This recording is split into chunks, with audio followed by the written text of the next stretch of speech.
네, 한 주간 평안하셨습니까? 옆에 분들과 목례로 그냥 간단히 평안하셨습니까? 인사 나눕시다. 오늘 제목은 하나님의 비밀 그리스도입니다. 하나님의 비밀 그리스도. 요즘 황교 대장동 개발의 비밀에 대해 온 나라 사람들이 궁금해하고 있습니다. 분명히 비밀을 알고 있는 사람들이 있습니다.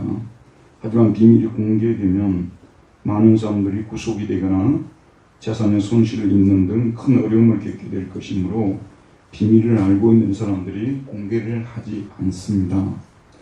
비밀도 비밀 나름이어요. 작은 비밀이 있고 큰 비밀이 있습니다. 지난번에 어느 TV 방송을 통해 세계사 특강을 듣게 되었습니다. 제2차 세계대전 당시에 독일과 러시아의 전쟁에 얽힌 비하에 대하여 들려주었습니다. 그 당시 독일은 정말 막강했다고 하더라고요. 저는 자세히는 모릅니다만 그분들이 하는 얘기를 들어보니까 정말로 막강한 군대였대요. 그래서 레닌그라드를 3년 동안 포위하고 있었거든요. 레닌그라드를 넘어서는 모스크바로 진격해서 전쟁이 끝날 수밖에 없는 상황이었다고 하더라고요. 그런데 레닌그라드가 상페테르부르크하고 같은 동일 지명이거든요. 근데 이제 독일군이 포위해서 자기들도 레닌그라드 안에 사람들도 많이 추구하지만 자기들도 먹고 사는 것이 너무 힘드니까 그 밑으로 잠시 그 주력 그 부대들을 철수를 시켜가지고 우크라이나를 일단은 침공을 했더라고요. 그래서 거기서 식량을 좀 확보를 하려고. 그러고 나서 더 이제 무장해서 진격을 할 판이었죠. 그럼 전쟁 끝나는 상황이었는데, 그 소위 톱 시크릿이죠. 그 비밀이, 그 정보국에서 스파이 활동을 하던 러시아 장교에게 그 비밀이 들어갔대요. 러시아 그 독일 정보국에서 활동을 하던, 첩보 활동을 하던 그 장교가 스탈린에게 그것을 전해준 거예요. 스탈린이 어떻게 그러면 대비를 했냐면, 여러분 당시에 러시아 군대가 일본하고 대치하기 위해서 블라디보스토크 아시죠? 블라디보스토크에 주둔하고 있는데 거기에 상당히 아주 능력 있는 그런 부대들이 있었는가 봐요. 그래서 그 부대들을 속히 아주 비밀리에 모스크바로 오게 했다고 그러더라고요. 그래가지고 여기다 숨겨놓은 거예요. 근데 그것도 모르고 들어갔다가 결국은 러시아가 독일이 러시아에게 패하게 됐다고 그렇게 얘기를 하더라고요. 저도 처음 들어본 얘기였고 그게 2차 대전의 그 승패를 좌우하는 굉장히 중요한 그 상황에서 그런 일이 났구나. 저도 처음 듣고 놀랐습니다. 여러분 비밀이 이렇게 중요한 거예요. 비밀이. 특별히 톱시크릿은 더 중요하죠. 근데 성경에도 보면 비밀에 관한 얘기가 나와요. 여러 번 등장하는데 이 비밀, 미스테리움, 여기서는 미스테리가 나왔죠. 이 비밀이라는 단어를 즐겨 사용했던 사람이 딱 한 사람밖에 없어요. 여러분 마태, 마가, 누가, 요한을 보게 되면 비밀이라는 말 별로 안 나와요. 근데 이 바울이 집중적으로 즐겨 사용하는 단어가 비밀이라는 단어예요. 미스테리움, 이 단어. 왜 그럼 바울이 주로 이 비밀에 대해서 얘기를 할까? 하나님께서 하나님의 비밀을 바울에게만 계시하셨기 때문에 다른 사도들에게도 계시를 하고 선지자들에게도 계시했지만 뒤에 가서 말씀드리겠습니다만 상세하게 구체적으로 최종적으로 계시한 거예요. 그러니까 베드로도 비밀을 알았지만 바울만큼 상세하게 알지는 못했어요. 지금 이 판교 대장동 여기도 대충 아는 사람도 있고 상세히 아는 사람도 있을 거예요. 그러니까 바울이 비밀을, 하나님의 비밀을 A부터 Z까지 제대로 들은 사람이에요. 그러니까 성경의 유일한 사람이라고 보면 되는 거예요. 사도들 중에서도 유일한 사람입니다. 그는 그리스도 안에서 하늘에 있는 것이나 땅에 있는 것들을 통일시키고자 하시는 하나님의 계획을 들으신 거예요. 그 하나님의 계획을 들어보니까 유대인과 이방인들을 하나로 만들어서 새로운 공동체인 교회를 세워서 이 교회를 통해서 전 세계를 하나님의 나라로 만들겠다는 그런 계획을 들은 것입니다. 바울이 어떻게 이 하나님의 비밀을 알게 되었습니까? 하나님의 계시를 통해서였습니다. 바울이 스스로 조사해서 알아낸 것이 아닙니다. 누구에게 들은 것도 아니고 어떤 학파를 통해서 전수받은 내용도 아닙니다. 오직 하나님께서 그에게 이 비밀을 계시하셨기 때문에 알게 되었습니다. 대장동 개발의 비밀을 저와 여러분이 어떻게 할까요? 개발을 주도했던 당사자가 그 비밀을 알려주면 알게 되겠죠. 마찬가지로 하나님의 비밀은 하나님만이 아십니다. 하나님의 비밀은 하나님만이 아세요. 그러므로 하나님께서 그 비밀을 알려주셔야만, 그가 계시해 주셔야만 우리가 알 수 있습니다. 자, 문제는 그 비밀을 알게 된 사람은요, 영광도 얻고 혜택도 받게 되지만 동시에 책임과 고난도 따르게 되어 있습니다. 바울은 하나님의 계시로 하나님의 비밀인 그리스도를 알게 되었습니다. 그래서 그리스도를 유대인과 이방인에게 알릴 책임을 부여받게 되었죠. 그리고 하나님의 비밀인 그리스도 때문에 핍박도 받고 심지어는 투옥까지도 되었습니다. 오늘 여러분 이 말씀 드리면서요, 남의 비밀 함부로 알려고 하지 마세요. 알아봤자 별로 좋은 것이 없어요. 궁금하다. 한번 물어볼까? 물어보지 마세요. 비밀이 이게 톱 시크릿이면 시크릿일수록 알면 자기에게 불리해질 수 있어요. 이게 참 이 바울의 생에 그대로 나타나고 있는 것을 볼 수가 있습니다. 바울은 자신이 그리스도 예수의 일로 감옥에 갇히게 되었다고 말합니다. 1절에 보면 이러므로 그리스도 예수의 일로 너희 이방인을 위하여 갇힌 자 된 나 바울이 말하거니와, 바울이 에베소 교인들에게 자신이 죄수가 되어 감옥에 갇히게 되었다고 하는데, 여기 감옥은 로마의 감옥입니다. 바울이 지금 로마의 감옥에 갇혀있어요. 그리스도 예수의 일로. 여러분, 다른 일로 갇힌 게 아니에요. 여러분 잘 아시다시피 바울은 태어나면서부터 로마 시민권을 가지고 태어났어요. 그러니까 바울이 로마 감옥에 갇힌 일은 로마법을 어겼거나 아니면 사람들을 모아가지고 어떤 정변을 했거나 이런 일이 아니면 감옥에 들어갈 일이 없어요. 근데 바울은 자신은 그런 일 때문에 감옥에 들어가는 것이 아니라 그리스도 예수의 일로, 그리스도 예수 때문에 감옥에 들어갔다고 말하고 있습니다.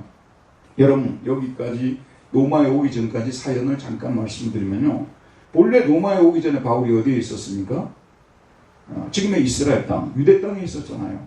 거기서 바울이 어떤 그 당시의 시대적 상황 속에서 로마 정부의 어떤 반대하는, 소위 말해서 혁명당하고 무슨 열심당이죠, 뭐 결탁을 해가지고 뭐 데모를 하거나 그런 사람 아니었어요. 근데 바울이 유대인들이 들으면은 굉장히 화가 나는 이야기만 골라서 했어요. 그게 뭐냐면, 여러분 잘 아는 대로 우리가 기다리던 예수가, 우리도 기다리던 메시아가 바로 예수다. 마사는 예수가 우리가 기다리던 메시아다. 그 얘기했을 때 어땠겠어요, 여러분? 그런 메시아가, 자신들이 그토록 기다리던 메시아가 갈릴리의 나사렛 같은 보잘것없는 장소에 보잘것없는 가정을 통해서 보잘것없는 모습으로 나오게 됐다는 이 말이요, 치욕적인 말이었어요. 우리는 우리 상황에서 말씀을 드리니까요, 이게 실감나게 잘 안 다가옵니다. 근데 그 당시에 그들의 상황에서, 제가 이번에 독일에 갔다 오면서요, 유대인 한 사람을 길에서 봤어요. 그래서 내가 우리 아들한테 저 유대인 간다 그랬어요. 나는 뭐 유대인을 경멸하거나 또는 유대인을 뭐 이렇게 나쁜 의미에서 이야기하려고 그런 게 아니라, 진짜 그 TV에도 보던 모자 쓰고 신호도 입고 검정 바지 입고 가는 그런 유대인을 오랜만에 한번 봤어. 저 유대인 간다 그랬더니 우리 아들이 저한테 유대인이 어때서라고 나한테 그러더라고. 아니, 내가 어때서가 아니라 하도 못 보다 가면 봐서 그런다고 하니까, 나중에 왜 그랬는가 이렇게 물어보니까 고등학교 자기 절친이 유대인이야. 그래서 자기 절친을 이제 마치 모욕하는 것으로 받아들였던 것 같아요. 난 그런 의미가 전혀 아닌데, 근데 여러분 진짜 이건 생각하면서 들어야 돼요. 내가 이번에 그 사람들 바라보면서 생각한 것이 정말 많았어요. 이 사람들이 나라가 없이요, AD 70년경에 여러분 베니파시안 황제 때 디도 장군에 의해서 함락이 됐잖아요. 그때부터 시작했고 1948년 이스라엘 나라 세워질 때까지, 그때까지 나라가 없이 사는 사람. 그 고통스러운 세월, 우리 36년에 대해서 우리 얼마나 많이 이야기합니까? 일제치하에 그 어마어마한 세월을 그들이 어떻게 했을까? 메시아 대망 사상 때문에 겪는 겁니다. 메시아가 오게 되면 우리의 슬픔을 다 위로해주고, 이방인들, 우리 괴롭히는 이방인들 다 척결해준다. 그것 때문에 견뎌왔던 것이에요. 그 두 번째, 바울이 또 그 사람들 심기를 불편하게 했던 것이 뭐냐면, 그 그 메시아가 십자가에 못 박혀 돌아가셨다는 얘기예요. 한번 생각해 보세요. 그 당시 십자가는 스파르타쿠스 영화 보시라고 제가 여러 번에 말씀드렸죠. 흉악범들 처형할 때 가장 잔인한 처형 방법을 만들어낸 것이 십자가예요.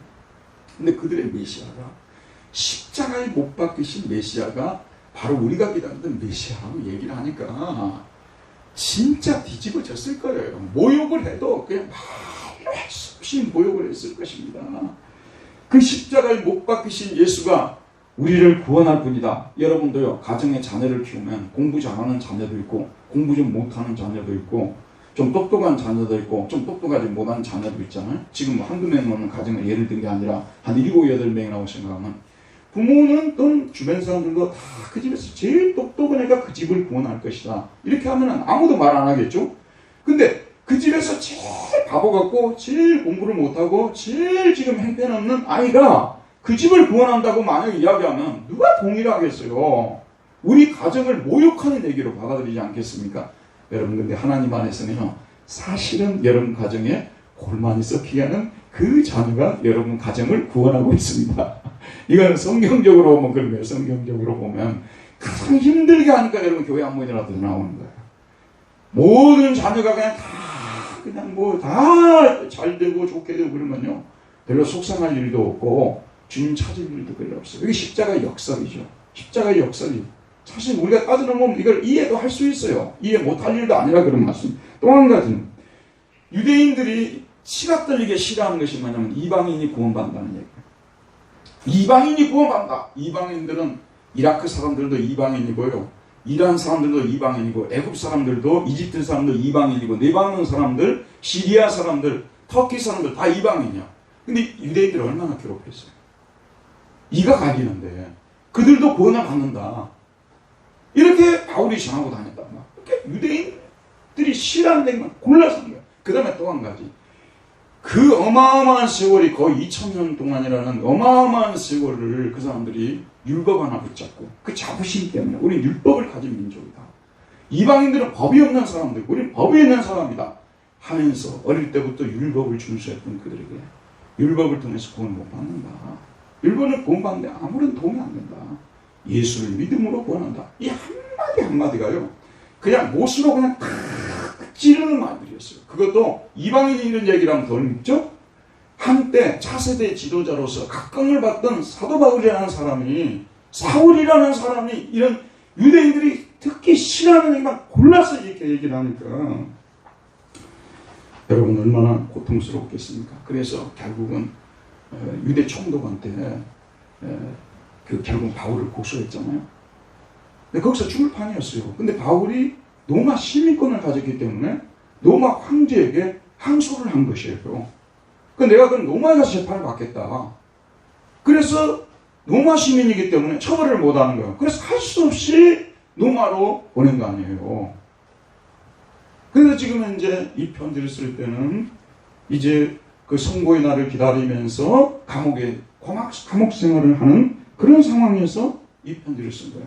그래서 바울이 뭐라냐면, 나는 그 히브리어 성경에는, 히라브 성경에는 호 데스미오스 투 크리스도 예수라고 되어 있어요. 내가 누구냐? 데스미오스는 포로란 뜻이요. 프리스 말한 거예요. 포로다. 누구의 포로냐? of Jesus Christ. 예수 그리스도의 포로다. 나는 로마인들의 포로가 아니라, 로마 황제의 포로가 아니라 그리스도 예수의 포로다. 나를 감옥에 넣은 분은 사실은 예수 그리스도다. 그분 때문에 내가 감옥에 들어왔기 때문에 바울은 자기를 말하는, 나는 예수 그리스도의 포로다. 나는 로마인들의 포로가 아니라 예수 그리스도의 포로라고 이렇게 얘기를 하고 있습니다. 바울은 에베소 교인들에게 이 사실에 대해서 여러 번 내기해 주었다고 말합니다. 2절을 보면 너희를 위하여 내게 주신 하나님의 그 은혜의 경륜을 너희가 들었을 것이라. 바울이 예수의 몸으로 로마의 감옥에 갇히게 된 이유는 하나님의 은혜의 경륜 때문이었어요. 여러분, 바울은 원래 이방인 구원의 기획자가 전혀 아니었습니다. 대장동 개발의 기획자가 누구였을까? 여기에 대한 궁금증이 많잖아요. 바울은 이방인 구원의 기획자가 전혀 아니었어요. 그는 유대인 중에 유대인이었고 율법의 가장 엄격한 교파인 바리새파에 속한 사람이었습니다. 그는 청년 때까지 그리스도를 위하는 사람이 아니었고요. 그리스도를 대적하는 사람이고 그리스도를 믿는 사람을 죽이려고 혈안이 되어 있었던 사람 아니었습니까? 그런데 그런 그에게 하나님께서 먼저 손을 내미셨습니다. 은혜를 베푸셨습니다. 다마스커스 도상에서 예수님께서 친히 나타나시어 그의 죄를 용서하시고 그를 이방인의 사도로 세워주셨습니다. 가서 이방인들에게 하나님의 은혜의 경륜, 하나님의 은혜의 경륜, 이 경륜이란 오이코노미아라는 단어는 계획이에요. 구원 계획. 하나님의 은혜의 구원 계획을 이방인들에게 알려주라. 이런 사명을 받은 것입니다. 오이코노미아, 하나님의 구원 계획. 여러분, 하나님의 구원 계획이 무엇일까요? 먼저 유대인을 구하고 다음에 이방인을 구해서 유대인과 이방인의 한 몸을 이루는 교회 공동체를 세워서 전 우주에 걸친 하나님의 나라를 세우는 계획이었습니다. 중요한 사실은 바울이 그 하나님의 구원 계획을 자기 편에서 알고자 하지 않았다는 점입니다. 하나님께서 먼저 그 계획을 알려주신 거예요. 어느 날 자격도 없는 그를 택하셔서 그에게 이 계획을 알려주시고 그를 이방인의 사도로 삼아주신 것입니다. 갑작스럽게 일어난 것이에요. 바울은 이 하나님의 은혜의 경륜을 하나님의 비밀이라고도 부르고 있습니다. 미스테리움 투테우, 하나님의 비밀이다. 여러분, 바울이 하나님의 비밀에 대하여 어떻게 알 수 있었겠습니까? 3절에 보면 곧 계시로 내게 비밀을 알게 하신 것은 내가 먼저 간단히 기록하는가 같으니, 하나님께서 계시해 주신 거예요. 자, 여러분, 여기 커튼이 있다고 생각합시다. 그럼 이 뒤에 것은 못 보잖아요. 원래 아포칼립시스라는 이 히라보 단어 아포와 칼립시스가 이렇게 붙어 있는 거예요. 이 휘장을 열어서 보여준다는 뜻 아니겠어요? 딱 닫아놓으면 뭐가 있는지 모르잖아요. 하나님의 구원 계획을 하나님께서 커튼을 열어서 보여주듯이 보여주셨던 거예요. 바울이 거기에 대해서 알려고 전혀 생각 안 했어요. 그 계시 알려고 하지 않았어요. 여러분, 지금 누가 대장동 기획의 그 비밀을 누가 알려준다고 하면 여러분 피하십시오. 그 아는 순간 여러분 상당히 위험해집니다. 이런 어마어마한 비밀을 하나님께서 바울에게 알려줘 버린 거예요. 그래서 바울이 좋기만 했냐. 그 비밀 때문에 인생 고달파져 버렸어요. 그래, 바울이 자기에게 그 비밀을 하나님께서 깨우쳐 주었다고 말씀하고 있는 거예요. 그래서 바울이 뭐라고 하냐면 그것을 읽으면 내가 그리스도의 비밀을 깨달은 것을 너희가 알 수 있으리라. 그 에베소 교인들에게 하나님의 비밀이 그리스도다. 여기에 대해서 편지를 써서 그들에게 말해줬어요. 다시 그 사람들에게 반복할 필요가 없어요. 이미 하나님의 비밀이 그리스도라는 것을 에베소 교인들이 알고 있습니다. 근데 바울이 이 비밀을 자기만 하나님께만 알려준 것이 아니라 하나님께서 성령을 통해서 구약의 선지자들과 또 신약의 사도들에게도 알려주었다고 말하고 있습니다. 5절에 보면 이제 그의 거룩한 사도들과 선지자들에게 성령으로 나타내신 것 같이 다른 세대에는 사람의 아들들에게 알리지 않으셨으니, 유일하게 알려준 사람들이 구약의 선지자들, 신약의 사도들이에요.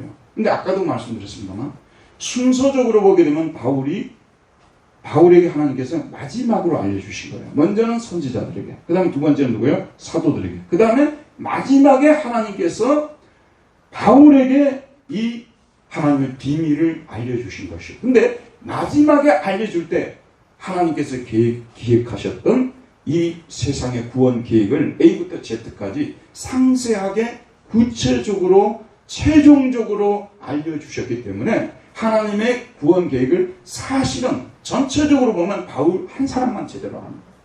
여러분들이 신약 성경, 구약 성경 있잖아요. 그 중에서 꼭 뭐 바울 서신이 있어야 되겠느냐 이런 얘기를 하잖아요. 근데 바울 서신을 빼버리면 우리는 구원 계획을 그냥 대략적으로만 아는 거지. 여러분, 마태복음, 마가복음, 누가복음, 요한복음을 읽어보세요. 바울에서 얘기해서 나오는 이방인 구원은 거의 언급이 안 되고 있어요. 거의 언급이 안 되고 있잖아요. 바울에게 이방인 구원 계획을 소상하게 하나님께서 말씀해 주신 거예요. 그러니까 바울은 그 비밀의 그 계획을 들었기 때문에 자기는 가만히 있을 수 없어요. 이방인들에게 알려주지 않을 수가 없었던 거예요. 여러분도 어느 날 저녁에 하나님께서 나타나셔서 나에게만 어떤 비밀을 딱 알려줬다고 하면요, 여러분 그다음부터 잠 못 자요. 맞죠? 기도하십시오. 그런 비밀을 알려주지 말게 해달라고요. 그 알려주는 것이, 아는 것이 별로 좋은 것이 아니에요. 여러분, 가끔 가다가 정치인들 참 고생한다는 생각 들죠. 뭐하러 대통령 후보 나고 저 고생하냐. 똑똑하면 똑똑할수록요, 고생도 많아질 수 있는 것이에요. 그래서 자기 자신이 순서적으로 보면 하나님의 구원 계획을 오이코노미아를 마지막으로 한 사람이에요. 그래서 바울은 자기만 안다고 안 해요. 그런 면에서 겸손해요. 그러나 하나님께서는 자기에게는 구원 계획을 상세하게 최종적으로 얘기해 줬다는 것을 말해주는 것입니다. 그래서 여러분 성경을 읽을 때 마태, 마가, 누가, 요한, 그 다음에 사도행전 읽고 그 다음에 바울 서신을 읽어야만 이 성경 66권이 다 이것이 전체적으로 연결이 되면서 하나님의 계시를 온전하게 깨달을 수가 있는 거예요. 가끔가다 그런 생각이 들어요. 꼭 이 바울 서신 이걸 꼭 넣어놔야 되냐, 빼버리면 안 될까 하는 생각이 드는데, 이걸 빼버리게 되면 이방인 구원은 여러분 전혀 모르시고, 왜냐하면 구약도 이방인 구원이 나와 있지만 개괄적으로만 나와 있고, 그 다음에 사복음서도 개괄적으로만 나왔지 바울에게서처럼 상세하게 나와 있지 않기 때문에 그런 것입니다. 그러나 하나님이 바울에게 가르쳐준 다른 사도들에게는 대략적으로 가르쳐주고 바울에게 상세하게 가르쳐준 계획이 뭐냐면요, 6절이에요. 이는 이방인들이 복음으로 말미암아 그리스도 예수 안에서 함께 상속자가 되고, 유대인들과 함께 상속자, 공동 상속자라는 뜻이에요. 공동 상속자. 수구 클레로노마, 클레로노마가 상속자거든요. 수구는 이것이 함께라는 뜻이에요. 공동 상속자. 그 다음에 수소마, 공동의 몸. 그 다음에 순메토카, 이거는 뭐냐면 공동의 약속 참여자. 순메토카 테스 에판겔리아스에서 공동의 약속 참여. 그러니까 자, 여러분 들어보세요. 유대인이 이런 얘기 들으면요, 그냥 속이 상해 미칠 그런 얘기예요. 하나님께서 이방인을 구원해 줬다는 것도 이것도 그래 내가 거기까지 이해해 주면 하는데, 동등한 차원에서 구원이라는 거예요. 유대인과 이방인을 하나님께서 전혀 차별하지 않고 똑같이 그들에게 권리와 특권 이런 것을 똑같이 부여했다는 거예요. 그러니까 여러분, 우리는 지금 현재 이방인으로 있다가 어느 날 교회 와가지고 목사에게 이런 설교를 들으니까 그런 일이 있었는가 보다 하지만은, 당시의 시대적 상황에서 유대인의 관점에서 보자면은 뒤집어진 얘기를 골라서 한 거예요. 바울이 뒤집을 얘기를 골라서 하잖아요. 근데 이게 바로 하나님께서 자기에게 보여준 계시야. 그럼 바울이 그 말을 하고 싶었을까요? 안 하고 싶었을까요? 하면은 유대인들이 싫어하기 때문에 안 하고 싶었겠죠. 그런데 이 복음으로 말미암아 온 세상이 구원받는 이 소식을 전해줘야만 죄인들이 구원을 받기 때문에, 그 수많은 이방인들이 구원을 받기 때문에, 여러분 생각해 보세요. 전 세계 유대인이 많습니까? 이방인이 많습니까? 비교가 안 될 정도죠. 그럼 그 수많은 유대인, 이방인들은 지금 현재 구원을 못 받고 있어야 되냐고 말이에요. 근데 이 소식을 알면서도 안 전해주는 거? 그건 직무유기가 되겠죠. 하나님께서 얼마나 슬퍼하시겠어요. 그래서 바울은 목숨을 내걸고 전해준 거예요. 근데 자기가, 들어보세요. 이걸 어릴 때부터 자기가 크면서 회당, 그 당시엔 시나고게라고 하잖아요. 회당에서 혹은 율법학교, 자기는 가말리엘 문화에서 박사학위를 받았잖아요. 율법으로요. 근데 그런 데서 한 번도 들어본 적이 없어요. 왜냐하면 그 사람들은 초지일관, 시종일관, 이 사람들은 뭐라고 가르쳤습니까? 하나님의 구원 계획에는 이방인 들어있지 않다. 맞죠? 인간이 구원을 얻는 방법은 오직 율법 준수를 통해서 뿐이다. 지금도 여러분, 혹시 이걸 의문이 되시면 지금 이스라엘 방문해보면 지금도 똑같습니다. 지금도 똑같아요. 돼지고기 먹지 말라 했고요.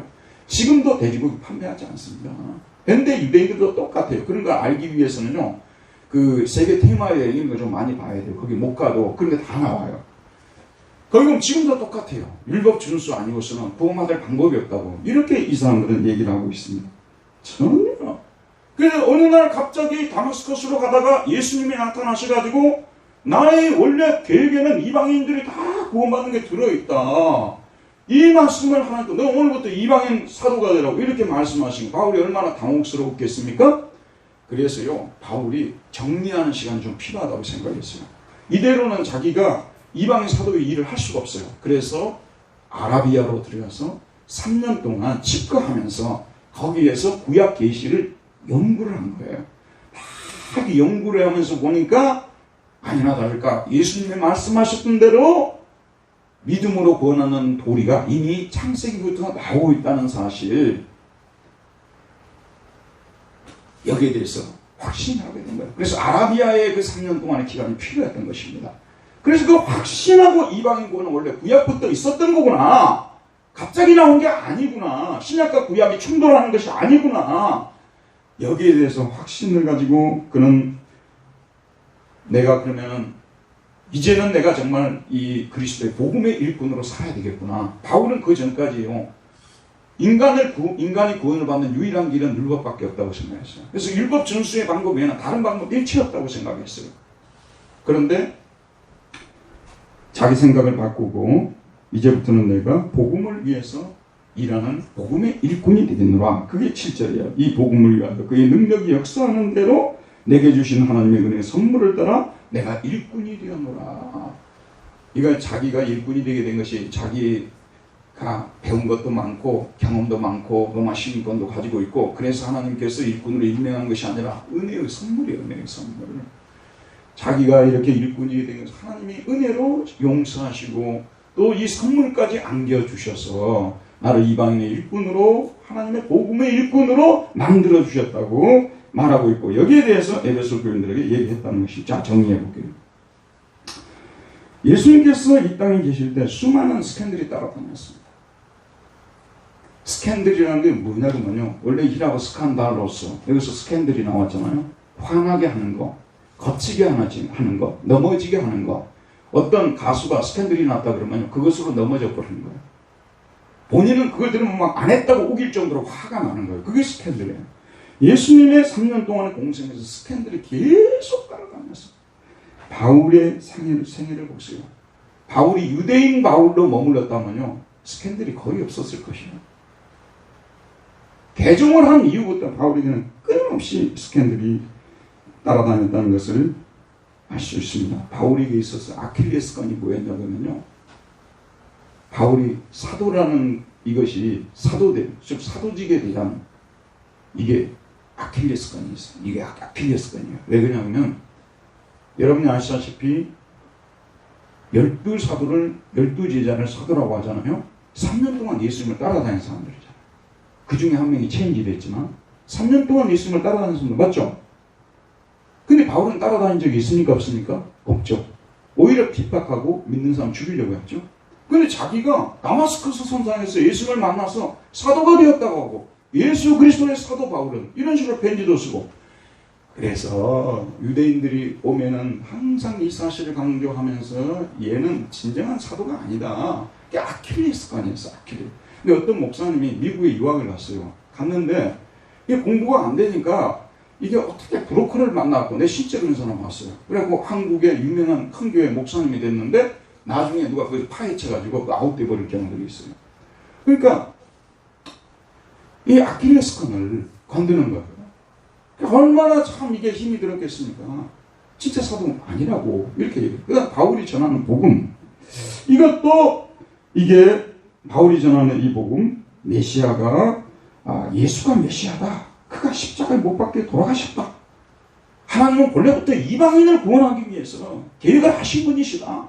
그리고 우리가 구원받는 방법은 율법이 아니라 예수를 믿음으로 다 스캔들이야. 그냥 다 싫어요. 이방인들은 모르겠습니다만 유대인들은 그냥 듣기도 싫은 얘기예요.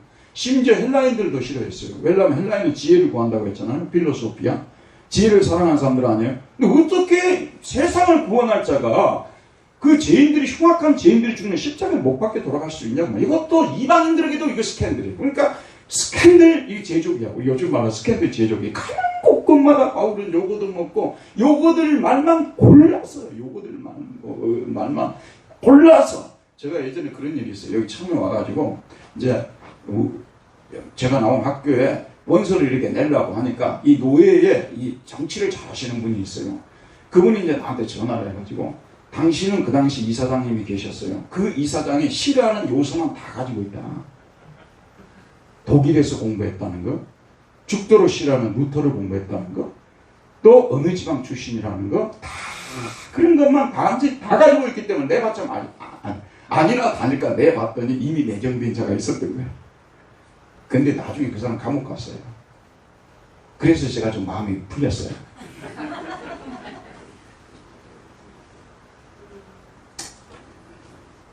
참 하나님의 신학교에서 그 나쁜 짓 하는 사람들은 나중에 그 지옥 형벌을 어떻게 감당해야 될지 참 대책이 서지 않습니다. 네.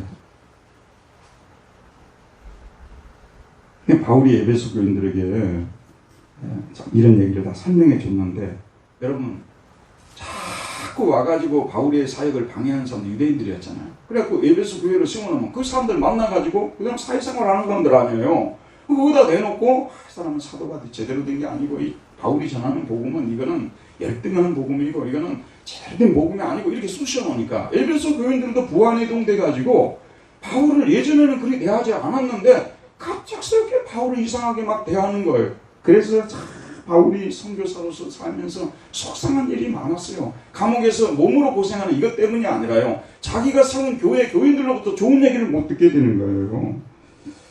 여러분 바울에게 일어났던 일은 교회 역사 속에서 끝없이 반복됩니다. 중세 로마 가톨릭교가요. 돈의 정신이 나가버린 교회예요. 이 교회는요. 이미 돈의 정신이 나가버렸어요. 베드로 성당을 짓기 위해서 돈이 얼마나 들여야 할까요? 상상을 초월하겠죠.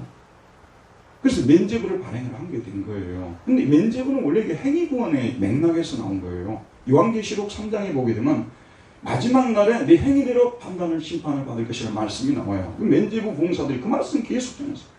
여러분들이 선한 행위를 하지 않으면 그 선한 행위라는 것은 십계명이 아니고 우리 신자들이 해야 할 선한 행위는 십계명밖에 없어요. 다른 선한 행위를 강요하는 거는요.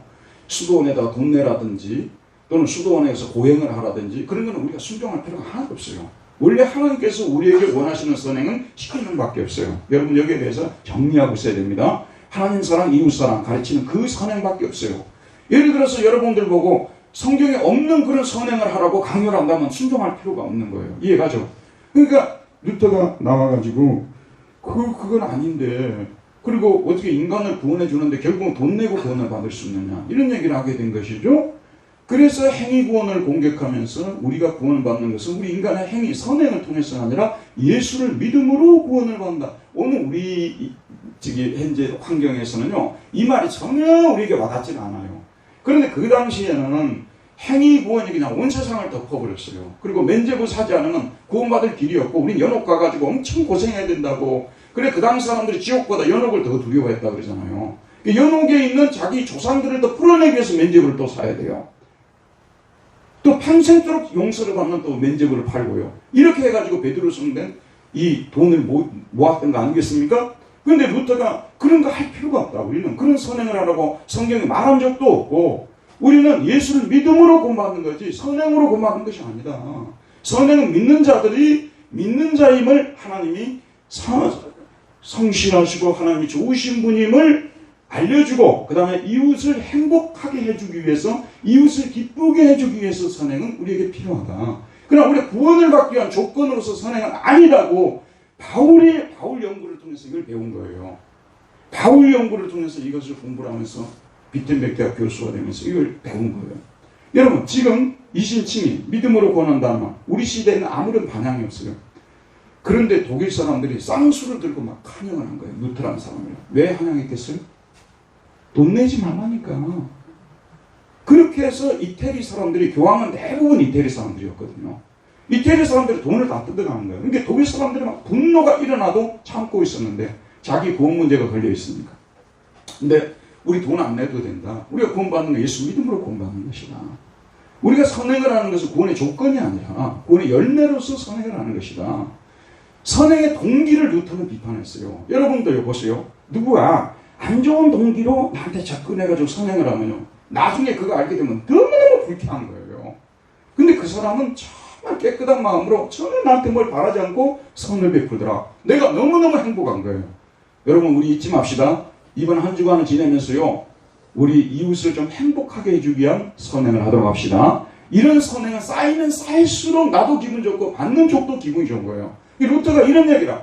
그런데 로마 교황이 이제 돈이 다 날아가 버리게 됐잖아요. 그러니까 그냥 대노를 하게 된 거예요. 면죄부 봉사들도 대노를 하게 된 것이고 스콜라 신학자들도 대노를 하게 되고 대학에서 밥줄이 끊어지니까 대노를 해가지고 루터라는 사람이 나와가지고 바울에게 퍼부었던 욕을 다 퍼본 거예요. 선행을 결국 없애고 율법을 결국 무효화시켜버린다. 율법 정신이 뭐예요, 여러분? 율법 정신은 네가 죽고 이웃을 살리라는 것이 율법 정신이에요. 여러분 복잡하게 생각하지 마세요. 율법 정신은요, 네가 죽어라. 그리고 이웃을 살려라. 그것이 율법 정신이에요. 복잡할 필요가 하나도 없어요. 네가 죽어라. 그리고 이웃은 살려라. 네가 불행해지고 고통을 당하더라도 이것은 행복하게 해줘라. 그게 율법 정신이에요. 그것을 전한 것이거든요. 그랬는데 선행을 배제했다고 하면서 그냥 때려 죽이려고 했던 것이고, 여러분 오늘날도 바울에게 일어났던 일, 루터에게 일어났던 일들이 우리에게 그대로 일어납니다. 오늘날도요, 교회가 정상적인 교회가 아니에요. 정상적인 교회가 아닙니다. 우리나라는 그래도 참, 우리나라는 막 욕도 얻어먹고 비판도 받고 하지만, 저희 교회만 봐도 알 수 있습니다만 우리나라 교회는 그렇게 타락하지는 않았습니다. 그런데 지금 얼마 전에 스위스에서요, 국민투표를 해가지고 결국은 동성애자들이 합법적으로 결혼할 수 있게끔 국민투표에서 통과했어요. 65%를 얻었어요. 서양의 지금 현재 상태가 그래요. 창조명령을 거역하는 거예요, 여러분. 동성애가 왜 문제냐면 창조명령을 전면으로 거역하는 것이에요. 태어나면서부터 그랬냐, 그런 문제가 아니라 하나님이 세우신 창조의 질서를 정면으로 이거는 거부하는 것이거든요. 생육하고 번성을 어떻게 해요, 여러분? 그럼 실험관에 가서 결국 재배를 해야 되는 거 아니에요, 동물처럼요? 이런 것들에 대해서 항의하지 못하고 거기에 대해서 법적으로 통과시키고, 이게 지금 현재 앞서가는 선진국들의 기독교입니다. 거기다가 종교다원주의. 왜 기독교만, 너희들만 구원이 있다고 얘기를 하느냐? 왜 불교에는 구원이 없고 왜 이슬람에는 구원이 없다고 말하느냐? 너희들만 독불장군으로 구원받았다고 말하느냐? 이런 얘기들이 거의 그냥 온 세계를 덮어버리고 있습니다. 그래서 우리가 이런 것들에 대해서 아니라고 얘기를 하게 되면요, 욕을 얻어먹게 돼 있어요. 비판을 받고 편협하고 알지도 못하고 세계적인 흐름도 모르고 현대인들이 어떤 세상에 살고 있는데 이런 것도 모르고 막 욕하고 비방하고. 여러분, A는 B고 B는 아니라고 하는 이런 명제가 성립되지 않는다면 사실은 교회가 이거는 하나의 철학 아카데미지, 이거는 교회가 아니에요. 교회는 A는 A고 B는 아니라고 말하는 그런 복음을 전할 때만 이 교회는 참된 복음을 전하게 되는 것입니다. 사실 이 서양 사람들이 이성주의가 도래하면서 계몽주의 이후로 원죄 같은 얘기하면 너무 싫어하는 거예요. 사람이 동물이냐, 태어나면서부터 잿덩어리로 태어나고 이렇게 하면서 인간을 그렇게 비하하느냐. 제가 이거는 루터의 인간론에 대해서 논문 하나 썼어요. 하나님이 우리 인간에게 최고의 이성을 주었다는 거예요. 우리는 이성을 가지고 이성이 없으면 이 세상은 카타스트로피, 소위 말해서 혼란스러운 세상이 돼버리는 것이고 무정부주의가 돼버리는 것이고, 이성을 잘 활용해서 정치, 경제, 사회문화 모든 쪽에서 우리 이성을 활용해야 되고 하나님 주신 최고의 선물이라고 하는 거예요. 그러나 우리가 구원을 얻는 데 있어서는 인간의 노력을 통해서는 구원을 받을 수 없다, 이 얘기를 하고 있었던 것이거든요. 그런데 그런 것들을 알아보지도 않고 무조건 그냥 전적 타락을 이야기하면 인간이 전적 타락했다고 했으니까 그럼 우린 동물이냐 막 이렇게 하면서 다윈주의의 영향을 받아가지고 이렇게 들고 나오는데, 원시복음을 우린 전해야 돼요. 이 원시복음은 사도들이 전했고 선지자들이 전했어요. 그래서 항상 올바른 길을, 정도를 걷는 목사님들은 원시복음을 탈선하지 않았어요. 인간은 원죄를 가지고 태어난다는 거. 그래서 십자가가 필요한 거예요. 원죄가 없다면 십자가 무슨 필요가 있겠습니까? 부활이 없다면 우리가 또 무슨 소망을 가지고 살겠습니까? 부활. 그 다음에 예수님의 다시 오심. 그 다음에 최후의 심판. 그 앞에서 산자와 죽은 심판하시는 하나님 앞에서 우리 모두가 심판을 받는다는 거 아니겠습니까? 그리고 천국과 지옥. 요즘 현대교회 목사님들이요, 죄송합니다만 지옥에 대한 이야기를 거의 안 해요. 제가 여러분한테 솔직하게 터서 이야기를 하면요, 지옥 얘기 안 하면 인간의 윤리는 근본적으로 개선 안 돼요. 하나님이 두려워야 사람이 죄를 안 짓는 겁니다. 저 아는 분이 있는데 목동에 아주 오래됐어요. 목동에 척천기에 그 아파트를 샀어요. 그 당시 뭐 얼마 줬는지 모르겠어요. 아마 1억 정도밖에 안 줬을 거예요. 당시 돈이 또 가치가 있었기 때문에. 그럼 지금 엊그제 내가 들으니까 목동의 그 아파트 시세가 20억이 넘더라고요. 제가 드리는 말씀은 뭐냐면요, 우리 예수 믿는 사람들은 그런 것들을 좋다고만 할 수가 없어야 되는 거예요.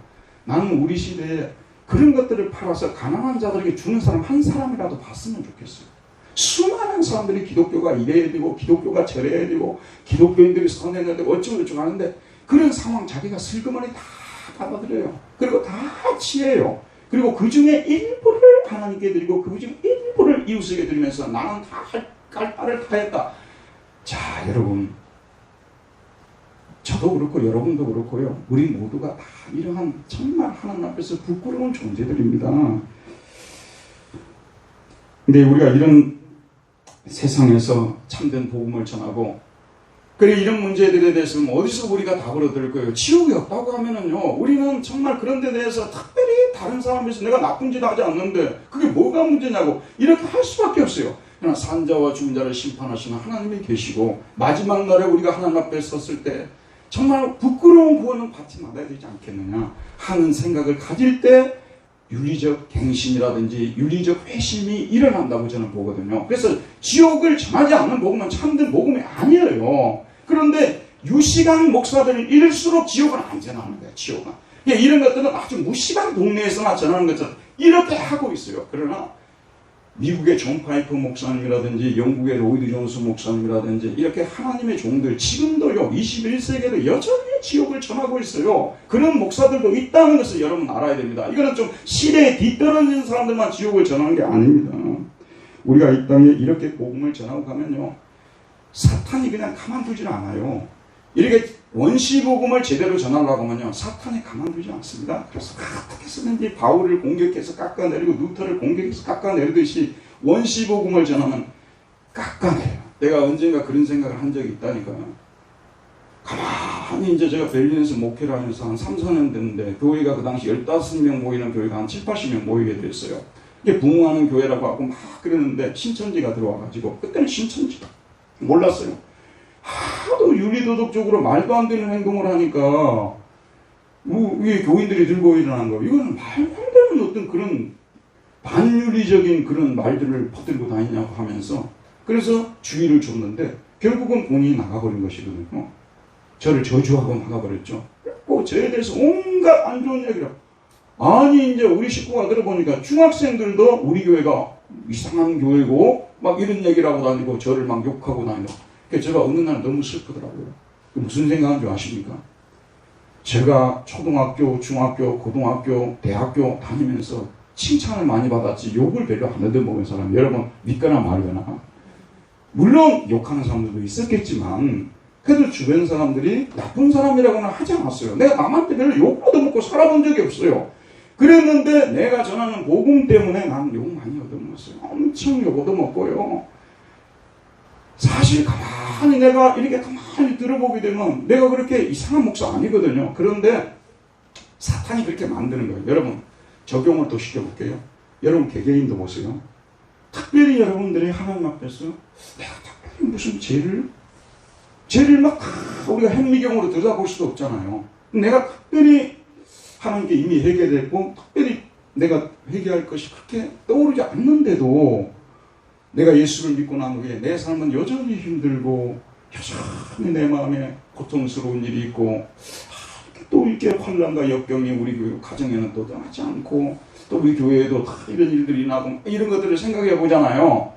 여러분 오늘 제가 답을 말씀드릴게요. 여러분이 하나님의 비밀을 아는 자가 되었기 때문에 사탄들이 공격하는 거예요.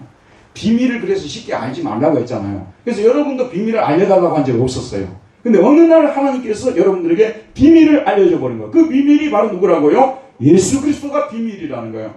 예수를 믿는 자가 구원한다. 이 비밀을 여러분들 십자가에 못 박힌 그분이 바로 우리의 구주라는 것을 그 비밀을 여러분들이 알아버렸어요. 저만 알았으면 차라리 좋을 텐데 여러분도 알아버렸어요. 알아버린 이후부터 마귀가 여러분들에게 가만두지 않습니다. 여러분 왜 삶이 공고하고 오늘 집에 들어가 생각해 보세요. 왜 내 삶이 이렇게 공고하고 힘들고 어려운 일이 자꾸 발생하고 힘들까? 물론 죄가 있으면 회개해야 되겠죠. 그러나 특별히 떠오르는 죄가 없는데도 이와 같이 내 삶이 힘들고 고통스럽고 마음이 상하고 이런 일들이 일어나는가? 여러분들이 비밀을 알았기 때문에 그런 거예요. 하나님의 비밀인 그리스도를 여러분이 알아버렸어요. 하나님의 비밀인 그리스도를 알아버렸어요. 마지막으로 말씀드릴게요. 손영훈 목사님하고 그 부산에 가면은 아주 유서 깊은 교회가 한상동 목사님이 세우신 교회입니다. 그 교회가 초량교회죠. 한상동 목사님, 우리 그 권사님, 네, 권사님 그 아주 그 몇 대 그 예충교 할아버지가 거기 세운 교회인데 초랑교회 그 목사님, 한상동 목사님. 이분은 소위 말해서 그 신사참배 반대하다가 감옥에 갇히고 나중에 풀려난 추억 성도예요. 이분의 영향이 정말 대단했어요. 이분 밑에서 그분은 세례를 받았어요. 한상동 목사님인데 세례를 받은 거예요. 이름이 임종만 목사님이신데 본인 말로 항상 임종만 기다리는 목사라고 이 얘기를 하는데 고신 총회장도 지내신 겁니다. 저한테 그러니까 그리스도를 전하십시오. 내가 독일에서 만났을 때 그리스도를 전하라고. 예수 믿는 사람은 정말 적다고. 그리스도를 전하라고. 여러분 평생 동안 목회하면서 그분이 남겨주고 있는 말씀은 하나님의 비밀인 그리스도예요. 그리스도를 아는 사람과 모르는 사람은 차이가 있을 뿐이에요.